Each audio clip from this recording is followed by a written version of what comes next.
Let's roll. First off, what'd you think of the halftime show? What's funny is I take things personal a lot. Okay. Man, that guy took it to a whole nother level. He's like, I'm going to do a whole Super Bowl's halftime show on my personal beef. Yeah, I was thinking that as well. Like, by the end of it, I was like, man, they really don't like each other. Or he really doesn't like Drake. It's you could say that. One or the other. So, yeah, I mean, there was a lot of, stew on the internet that people were like, this halftime show's kind of mid. And I was like, it's okay. I felt like it progressively got better. But it wasn't the greatest of all time, but it wasn't terrible. It was good for the moment. No. Yeah. It was great I think it's not going to hold up over time, like you said. Yeah. But I think in our exact 2025 Drake feud, it's perfect. Yeah. It was great for the times, And then I think my favorite part was let me pull this up real quick. It was it better not be Serena singing that song. Oh yeah, Serena's part of it. Is that it? Don't get me wrong. Well, it was actually this part where the whole stadium.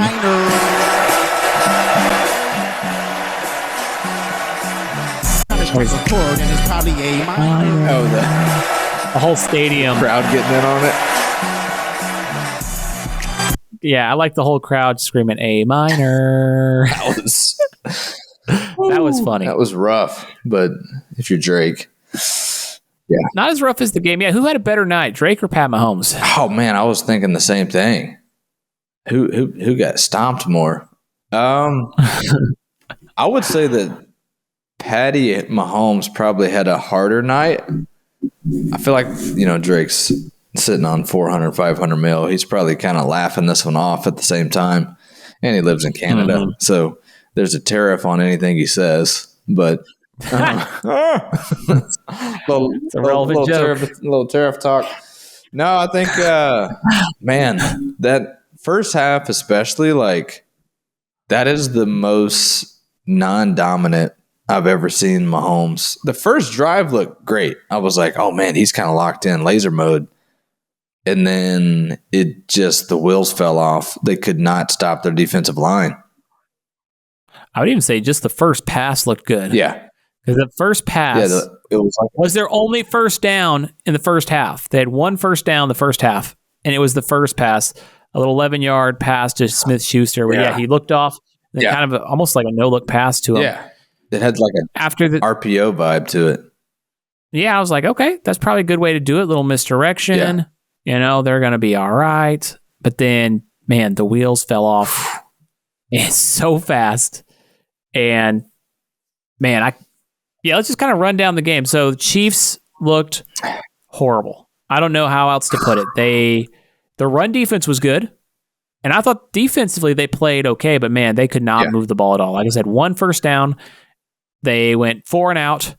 They went 3 and out. They went 3 and out. They went pick 6. They went 3 and out. They went pick and punt. And that was their first half. Yeah. Pat Mahomes had, I think, 25 yards. No, excuse me. He had like 50 yards. He had 33 yards, 6 of 14 for 33 yards, and 2 picks in the first half. The pick 6 to Cooper DeJean was, I mean, what a stand-up moment for every white man in America. It's like, hey, we can do this. We can have sons that can play cornerback in the NFL. This is possible. So proud of you. And that was his first pick in the NFL. I mean, he's a rookie. That was his first pick of the year. Pick 6 in the Super Bowl. It's like, dude, that's awesome. On his birthday? On his birthday, which is wild. But just lasered it to him. I mean, dropped right into the zone. Took it back, 40 yards, roughly? Something like that? Yeah, and it was a 38-yard pick 6. Yeah, so that one kind of ended the game. And I kept waiting for the Mahomes moment, but it just never came. And like him and Kelsey, none of them looked right. So they go, the Eagles get the punt. There's that controversial call on 4th and 2 on the first drive where he throws it deep to A.J. Brown. A.J. Brown pushes the guy in the face, gets the OPI. In slow-mo, It does look soft. Yeah. I see where the ref's coming Me from too. because he was right there and he saw him push him in the face. A little bit soft. There was a makeup call later. That's all right. Then the Chiefs go 4 and out. They get that first down, then go 3 and out. Touchdown. And that's when I'm like, oh, dang. Okay. Chiefs 3 and out again. And you're starting to think, they're not looking good. They can't run the ball. And their quick passing game's now working. Then Hurts comes down. You think they're about to go up 14-0. This is still in the first and throws the pick right at the end of the first quarter. And you're like, that's when I text. Okay. I text you. Right at the start of the second. That's when I text y'all and I was like, uh-oh. Because remember I said last week, I said if he makes one turnover, I felt like the Chiefs could win the game. And that luckily he was able to overcome that. But that was one of those moments where you're like, oh man, that's the opening for the Chiefs. Yeah. And this is this next drive for the Chiefs, their next 3 and out, I think was the game for me. Because it was, 2-yard pass, 5-yard pass, so it's 3rd and 3, and he misses Kelsey. And I mean, it's open, it's there. They've done it 100 times. He just shanks a throw, and you're like, that low pass. Man, he is off today. Come back, the Eagles get a field goal. You're like, okay, it's only 10-0. There's 8 minutes left in the first half. They still got time. They'll get the ball in the second half, no big deal. And then let's see here. This is the Mahomes pick to DeJean right here. Pulled this bad boy up. Whoop. Looking, firing, enters. White boys putting on for the city. Come on, baby. Right. And I don't know what he's looking at, because if you look, he's intending it for Hopkins. Hopkins is well covered. He's running the curl. He throws it behind Hopkins. If you saw it from Mahomes' view, DeJean kind of baited him a little bit. He acted like he was going to the flat, and you couldn't see him very well. I mean, he kind of popped in there. It was like a whack-a-mole kind of thing. So here's what's crazy. They didn't get the ball past midfield until after the second half. So even after the pick six, I'm like, okay, 17-0. They take this and score. You do the math. Like, they take this and score. They're still good. Well, they go 3 and out. They punt. Okay, never mind. Then the Eagles punt. You're like, okay, they got 2 minutes left.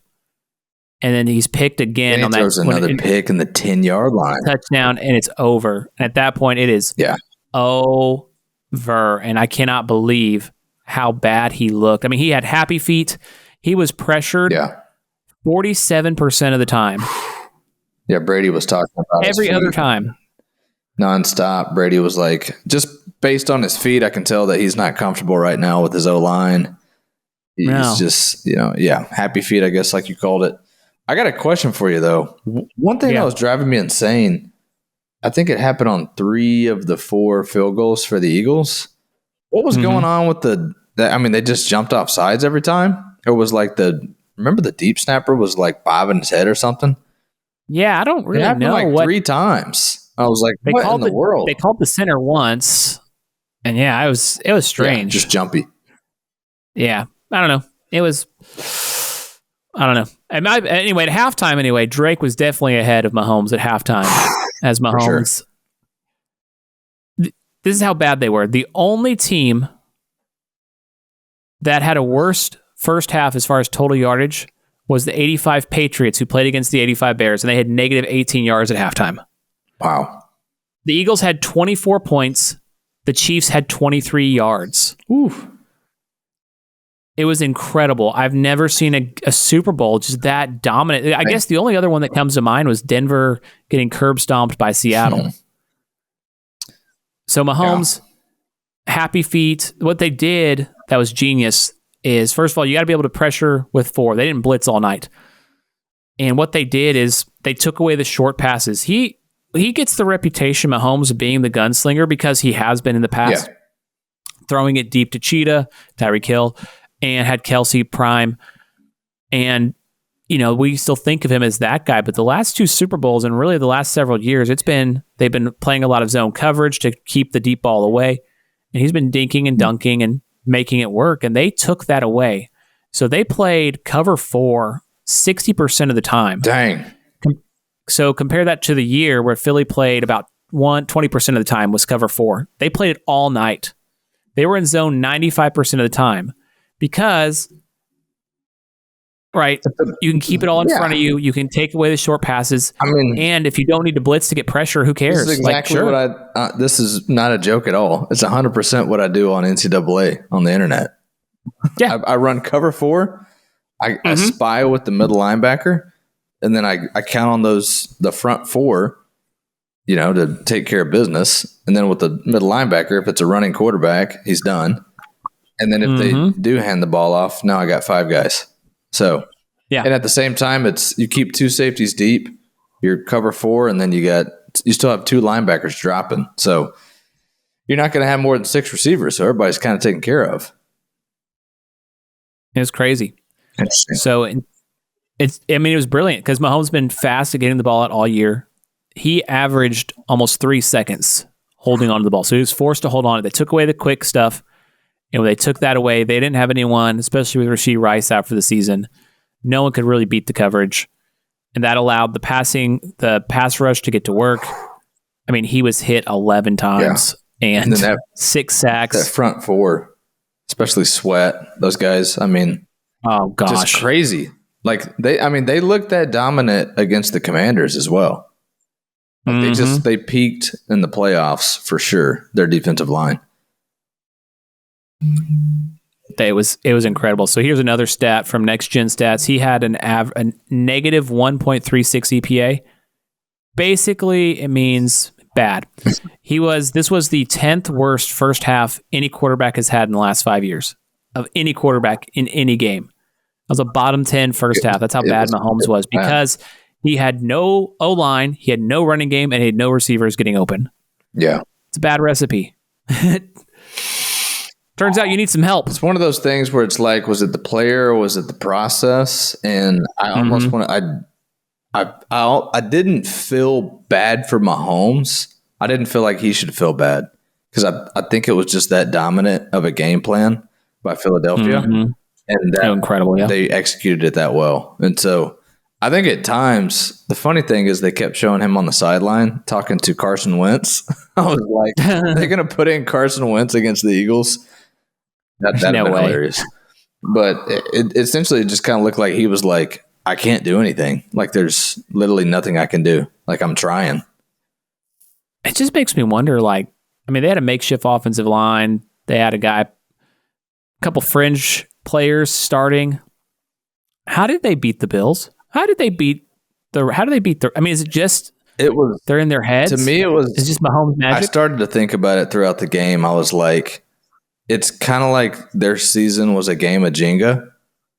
And you're just getting by. And then like as soon as you get the one, the whole block falls and you're just like, oh, that was game's over, That's what it felt like with them. Like, man, they've just gotten by because would they have 10 wins this year, 11 within one possession, within 3 points? God, it was crazy like that. So, yeah, I think they didn't have a dominant offensive or defensive season. Their stats were, top 10, top 15 at best, but they just knew how to win games. And everyone had them picked. A lot of people had them picked to win. They were picked to win by 1.5. But it came crashing down against a team that was really, really good. Yeah, they won 12 one-score games, so within 8 points, 12-0 in those games. You're just like, so this can't keep happening. Well, it can't because turns out the Eagles were a well-built machine. Jalen Hurts MVP, 220 yards passing, 72 yards rushing, 3 touchdowns. Other than the pick, perfect day. That's exactly what we said last week, too. We're like, if he can throw for 200, run for 60, 70, he'll get the MVP. He had 3. What do you have? 4 touchdowns? I think he had 3 or 4. 3 touchdowns, I'm seeing. 3 touchdowns, and then the other one was Cooper DeJohn, and then 4 field goals. Cooper. They wanted Barkley to score so badly. I don't think Barkley cared. He just cared about winning the game, and they did. Yeah, he did his thing. What do you have? 50 on the ground, 40 receiving, roughly. Mm-hmm. It was great. It was a perfect game. So the Chiefs sold out to stop Barkley, and they did. They slowed him down. but they let A.J. Brown, who almost got into a fight on the coach in the sideline in a game they're dominating. That was hilarious. I was like, what the heck, man? And then he gets the touchdown. Yeah. And everything's good. Never mind. I got mine. Hurts, 2 Super Bowl appearances. He is completing 73% of his passes, 44 for 60, 525 yards passing, 8 total touchdowns, 142 yards rushing, an interception, and a fumble. So he's averaging, 275 in the air and 75 on the ground. Dude's a stud. And 4 touchdowns. That's his 2 Super Bowls. Yeah, I must confess, was not a believer that his game would translate in the pros. He was kind of inconsistent in college, lost his spot to Tua. Mm-hmm. I didn't, his footwork, his passing. I mean, there's a reason he dropped out of the first round. Yeah. So, but he's put the work in. He's earned everything he's gotten. He's earned the big contract. I mean, he's on a great team. I'm in the same boat. I was like, there's no way coming out of college, I was like, he is not going to be a good NFL quarterback. And even when they were like benching Wentz to put him in, I was like, I don't know, man. They're kind of selling out on this guy. But yeah, he's the guy. I mean, he was picked 53rd, and it's like, if you really believed in him, you would have picked him in the first round to get that extra year of control and not have to sign the big contract. So, I don't know. Like, everyone's like, oh, how did we miss on Hurts? Everyone did. Everyone did one time. The Eagles just got him on the way around the second time. So, dude's a stud, future NFL MVP if he keeps this up, and I have no problem with that. The dude just dominates big games. He doesn't complain. It's not flashy like Lamar is flashy, but it works, man. I tell you what. It's very smooth. I mean, the man squats like 700 pounds. Oh, yeah. His dad apparently was an O-line guy. Yeah. Like, I think an offensive line coach or something like that. Yeah. O-line. So he knows how to work. O-line / powerlifting coach. Ooh. Probably had him lifting weights when he was like 4. They've shown clips of him in the summer. Him and Saquon both like repping 600 plus on squat. It's like, that's why the tush push works. Oh yeah, they're everyone tries tree trunks. It didn't work with Josh Allen. It's like, well, because you don't have a guy who squats 600 doing it. Crazy. Man, so good. Eagles hate it, just personally, but well-deserved champions. Kellen Moore has already accepted the Saints job as the head coach. So they'll have another coordinator gone. But best team won. For sure. Best team put together. Great offense, great defense, special teams. Really can't complain. Great NFL season. Till next year. Drink up. Turning the page now. Mm-hmm. Well, I had a comment. I don't know if you heard about the owner of the Mavericks or the governor of the Mavericks. Yeah. And his comments. Mr. What's his name? Patrick Dumont. Dumont. Yeah, Pat Dumont made his first public comments. You know what he kind of looks like? I don't do this very often, but he kind of looks he looks a little bit like Wreck-It Ralph, or like he's got like an animated character look to him. You know what I mean? Mm-hmm. Like he's just kind of like fixing to bust through that suit jacket. He is. He's ready. It's just like, dude, that was from 2 years ago. Get a new suit that fits better. What did he say? Well, apparently they were upset after making the NBA Finals, and they decided Luka was not good enough after carrying the team to the NBA Finals, I might add. And they didn't like the fact that he drinks or doesn't put in all the effort. And he said, if you look at the greats in this league, the people you and I grew up with, Jordan, Bird, Kobe, Shaq, they worked really hard every day with a singular focus to win. And if you don't have that, it doesn't work. And basically, if you don't have that, you shouldn't be part of the Dallas Mavericks. And I'm like, what are you talking about? Like, so you're saying basically the 26-year-old, 25-year-old Luka Doncic does not take care of his body the right way. And I would say you might have a point there. Yeah. 26. Let's talk about the people he mentioned, though. Michael Jordan.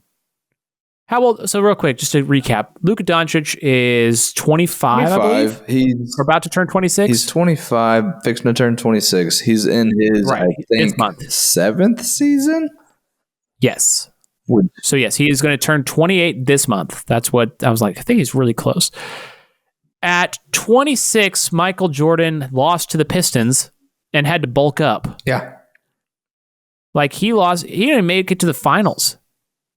He was named NBA MVP in 1988, but it wasn't, and it's still his 7th season that the 27-year-old Jordan won his first ring. Yeah. What about Larry Bird, the second person he mentions? He mentions Jordan. He mentions Larry Bird. Won his first championship in 1981 when he was 28. Kobe Bryant. Well, he won it when he was 21, but you know who else he had on that team?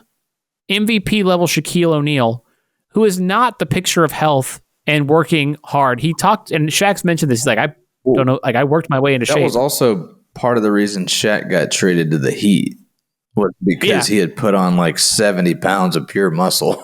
They were like, hey, you're too big now for us. And he was like, it's me or Kobe. That's right. So in his rookie season, Shaq weighed 301. His first season with the Lakers in 99, by the way, his age 27 year, 340, 380 in 02, 345 in 03, 370 in 04, then gets traded 05, the Heat down to 320. So yeah, he did lose 50 pounds, but like, you're talking about Shaq being like a singular focus to win. Like, no, Shaq was overweight. And you know what else? If Luka's overweight and getting 30 a game, who cares? It's just unbelievable how dumb this is. It's some Dallas type ish. It's some businessman, like, you don't understand what you have. You know how lucky you have to be. You get maybe 2 picks a year. Okay. Mm-hmm. Someone that good coming through the draft at that time is so rare. It's once in a generation. That's why he's Luka and Kobe and it's like the one name guys. Like name 20 guys off the top of your head who are their franchise player and they were drafted by them in the first, let's call it, as a lottery pick. As a lottery pick? I mean, Jordan for 1. LeBron for 2. I mean, Kobe was like 13, right? Yeah, but he was drafted by Charlotte, but I guess you can count it because they traded him draft day to the Lakers. So we can count Kobe. But he was late lottery. Kevin Garnett was up there. Giannis was... No, he was later in the draft. He wasn't a lottery pick. Yeah, like... I mean, who do you have present day? Like, okay, we took a chance on Zion. That hasn't worked out.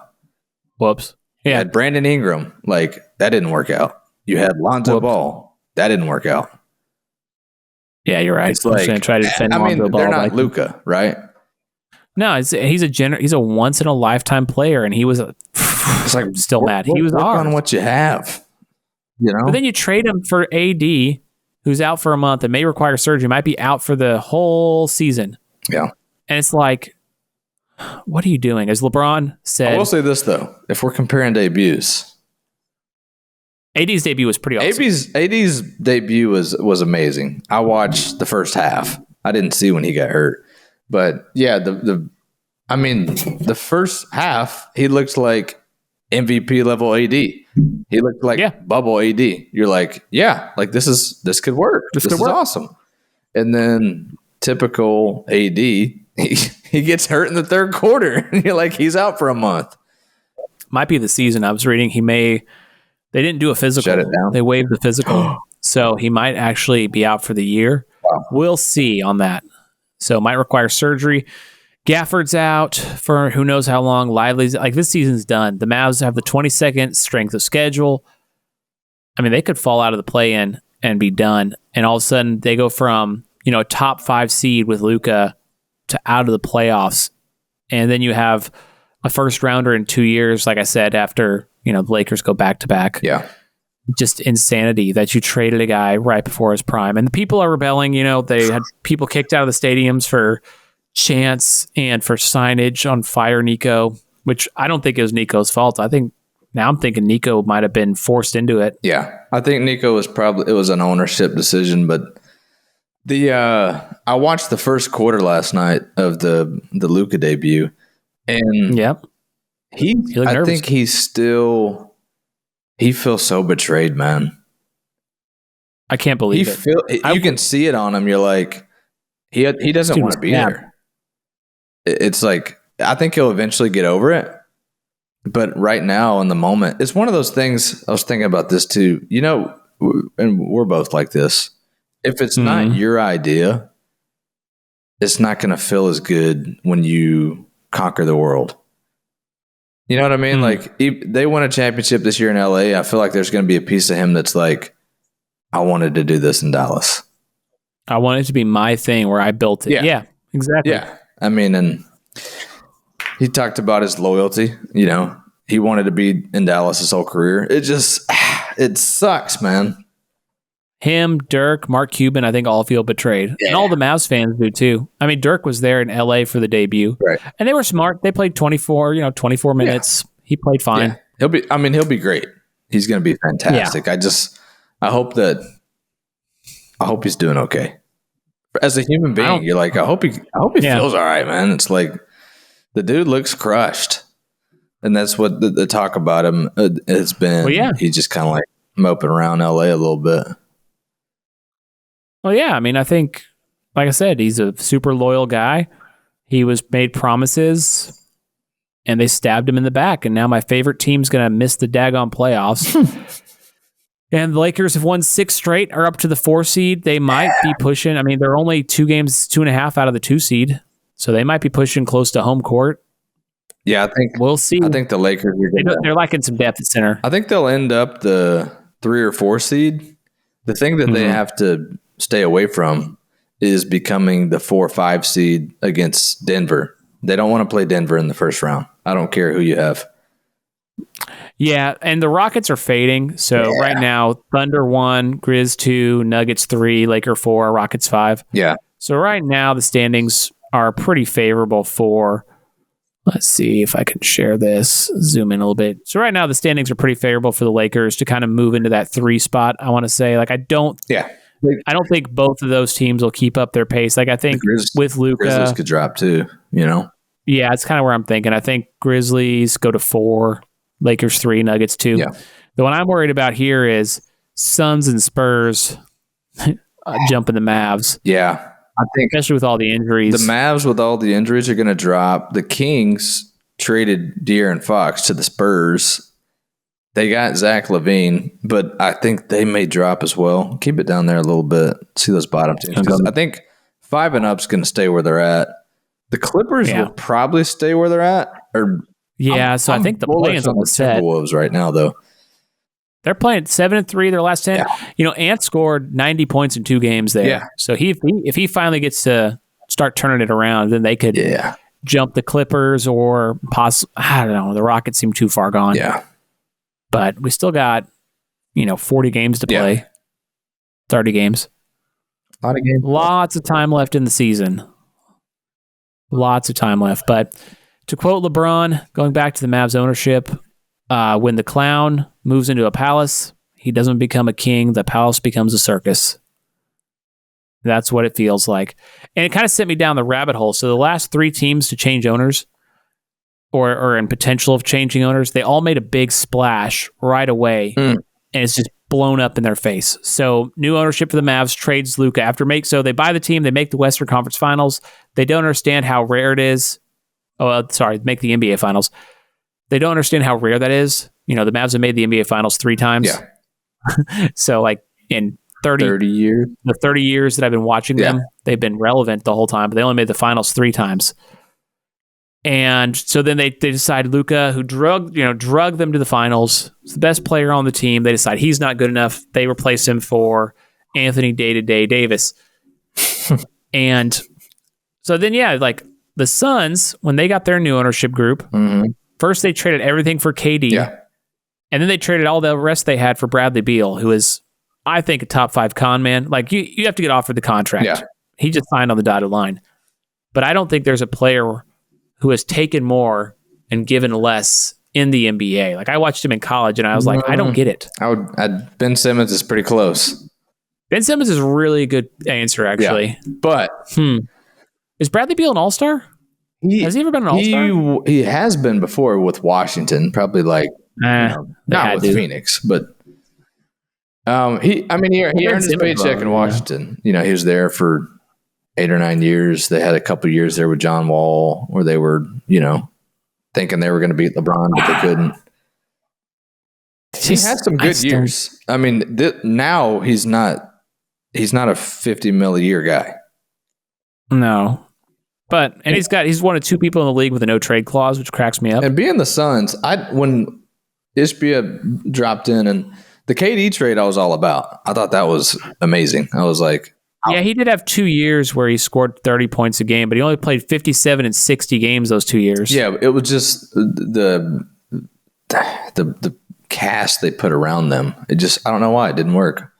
I think after 21 with the Nets, that was peak KD after the Achilles, and then it just is kind of it's weird. He'll still average 30 points a game, but it's not like it doesn't look the same.